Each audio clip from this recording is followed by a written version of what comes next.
So the FDA has now approved many drugs for weight loss. We have a graphic. Let's show you some of those. And there are a plethora, which you see right there.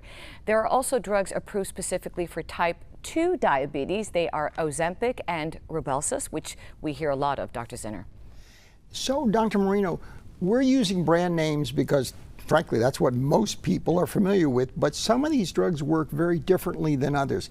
Can you explain the difference between the drugs that we've just seen? Yeah, absolutely. So early on, the medications really were central acting, like phentermine, and they work in the brain to really decrease appetite. They work in an area of the brain which I call the energy central of the brain. It's called the hypothalamus. And that area is really important to understand for viewers to really know that this is the area that these medications target, and they decrease your appetite.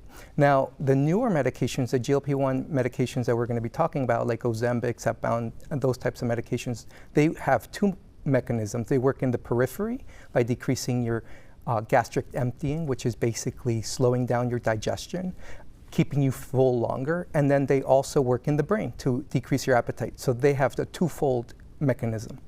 All right, and Dr. Kaur, let me follow up. Not everyone who is overweight or obese has type 2 diabetes. What's the link between the two conditions? So while the research has not yet formally found a particular mechanism of obesity that induces or causes diabetes, some of the theories, I guess you could say, is that one mechanism, when you have extra glucose in the bloodstream, it's just floating around willy-nilly, it needs to be uptaken by certain receptors, say in your liver or in your skeletal muscle, so that it could be turned into good carbohydrate, energy for the brain, energy for the body.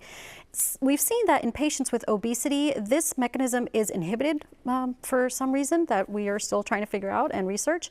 And because of that, that person is left with an excess amount of glucose roaming around in the bloodstream, and then that can wreak havoc on so many parts of your physiology.